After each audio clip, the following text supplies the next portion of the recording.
were getting dramatically positive feedback from the veterans included in the study.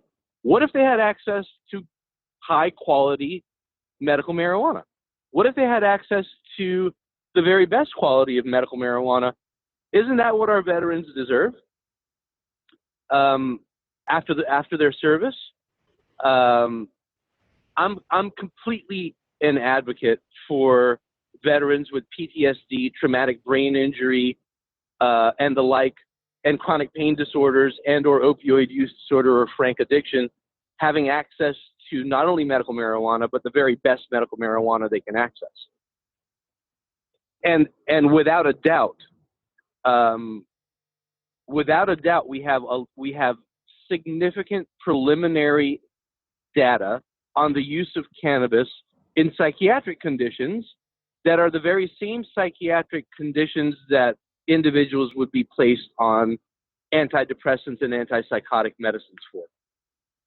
So I think we've seen that we have the tip of the iceberg, and I think that that we'll continue to see some very interesting information come out of studies on individuals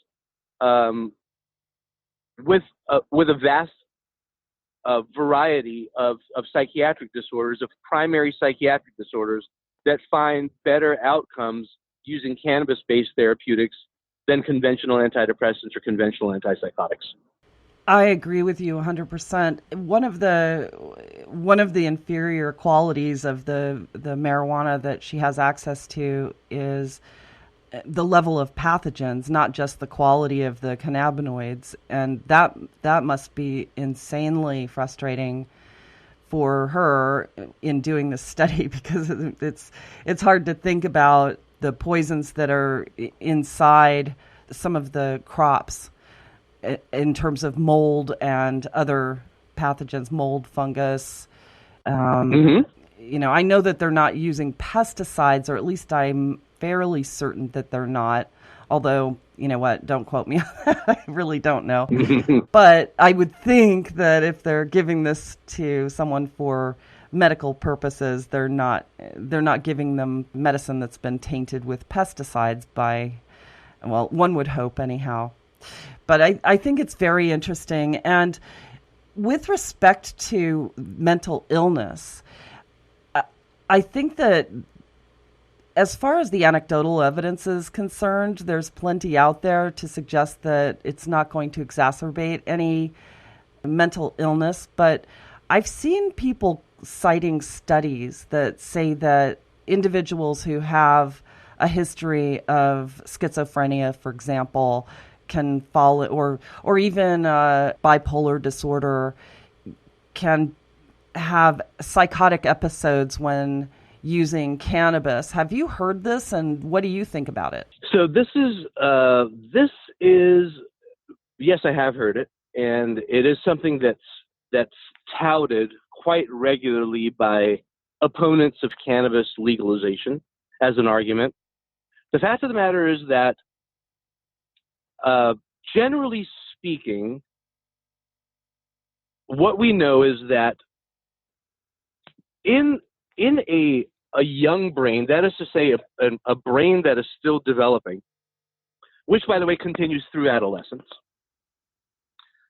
in these individuals whose brains are still developing, i.e. adolescents, that have exposure to modern medical marijuana that has a cannabinoid, a THC concentration that's significantly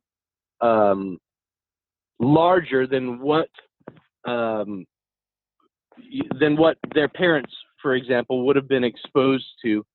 The higher concentrations of cannabis that are found in modern medical marijuana, in a cannabis naive brain that is still developing, for a subset of those individuals that likely have some genetic predisposition, that exposure, even a minimal degree of exposure, that is to say, use of cannabis products a handful of times, given that the potency is drastically different than what was available to their parents or their parents' parents, and their brain is still developing, there is a slight increase in the likelihood in individuals that are genetically predisposed to psychotic episodes. And for me, okay, I mean, the next logical question is what to do with that information. From my perspective, adolescents, 12, 13, 14 years old shouldn't be smoking medical marijuana grade cannabis anyway. And so, so in these individuals that, a subset of which found themselves in a situation of frank psychosis, absolutely, there was genetic predisposition. They had access to something they shouldn't have had access to, probably used it improperly, under the influence of peers, perhaps that were older than them with more experience and without the genetic predisposition to psychosis. And as a result, they found themselves in a pickle. And absolutely, that risk exists for those individuals. It doesn't mean that when that used as a primary argument by the opposition of cannabis legalization should hold water for legalization as a whole, either on a state-by-state basis or nationally. I don't think so. But wouldn't the same apply to other psychotropic substances like alcohol and opiates? Other psychoactive, absolutely, and tobacco and nicotine, which is perhaps among the worst of the worst. Yeah, because I think that any young developing brain that is exposed to anything that is mind altering at all, I would think it would have the exact same effect. So so that sort of diminishes the argument against cannabis when alcohol is clearly legal and available. I mean, anybody under the age of 21 can purchase it if they're innovative enough. They have access to it. Mm-hmm. Yeah, not to mention that the medical community, particularly the mental health community, the psychiatric or the adolescent psychiatrist and pediatric psychiatrist community, don't have a whole lot of trouble exposing those young minds to prescription amphetamine. Right. In the way of Adderall and Vyvanse and Ritalin. So, absolutely. I mean, I think, that argument it doesn't hold a lot of water for me, specifically as it relates to a primary argument against legalization. Yeah, and interesting you should mention Ritalin as well. I mean, essentially, isn't that equivalent to like meth? Well, Adderall and Vyvanse are mixed amphetamine salts, right? So these medicines are unequivocally amphetamines. Speed. Ritalin is also speed, but it's not amphetamine. It's not based on the amphetamine molecule, but it's very close. Yeah. I remember when I was first doing research on cannabis and started looking into some of the old advertisements for tinctures and that sort of thing. And I ran across this one advertisement that was for cocaine for teething babies. And I thought that was really interesting because plant-based medicine was really a lot more acceptable before any of the different prohibitions, even before alcohol prohibition. A lot of the plant-based medicines were a lot safer and they were a lot more forgiving on the liver and the kidneys, obviously. But yeah, it's amazing how the pharmacopoeia has evolved over time, and that synthetic medicine has completely eradicated the use of plant-based medicine, and the plant-based medicine that would compete with those pharmaceuticals has obviously been dominated by the pharmaceuticals. It's crazy. But in your experience as a naturopathic physician, When studying herbs and plant-based medicine, are there other plant-based medicines that you see would be equally as important as cannabis is that have been sort of suppressed by the pharmaceutical industry? No, I don't think, when thinking about kind of Western botanical medicine, I don't think that there's anything that comes close to being as threatening to the pharmaceutical industry as cannabis. In fact, I would be hard pressed to think of a single plant that would come close to being as threatening because of there's such broad applications for this plant that overlaps with so many different categories of pharmaceutical medicines that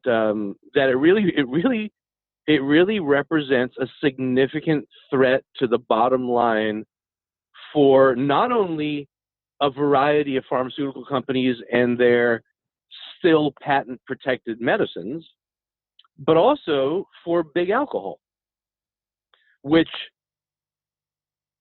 stands to lose significantly with regards to the bottom line in the face of cannabis legalization. In fact, my understanding is that it was big alcohol that largely thwarted the effort for Arizona to pass an adult use statute on its first go around. Yeah.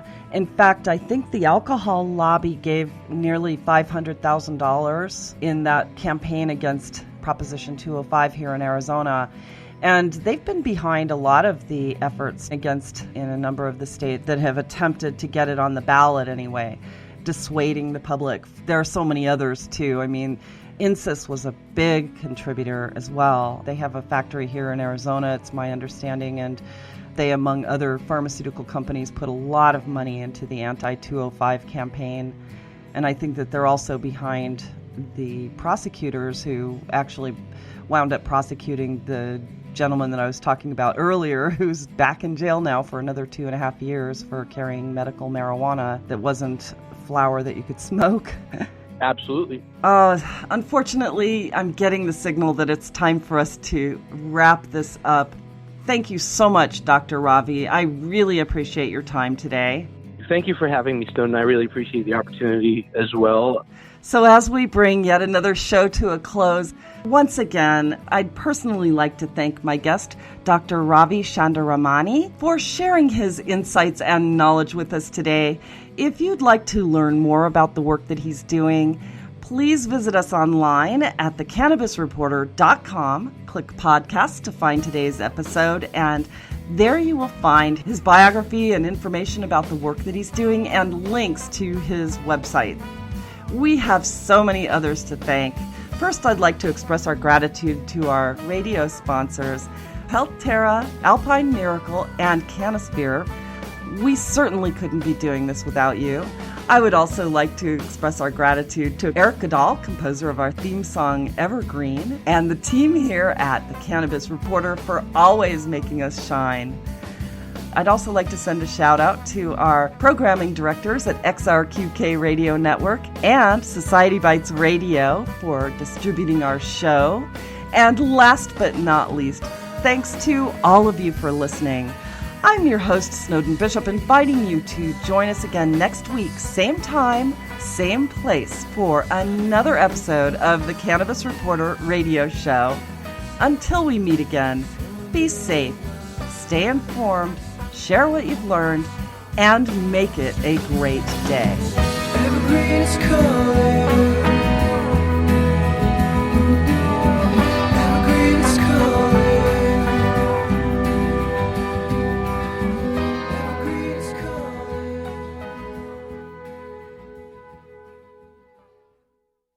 You're busy, running around from work to kids to evening events. Healthcare shouldn't be adding to your daily running around. Simplify your healthcare with Healthterra. For only $15 per month per individual or $18 per month per family with up to 9 kids, by the way, you can eliminate doctor office visits with 24/7 access to doctors via phone, video, or the mobile app. Not only do you get prescriptions filled over the phone, but save up to 85% on those prescriptions. This is a supplemental plan and not insurance. Healthcare made easy. Healthterra.com.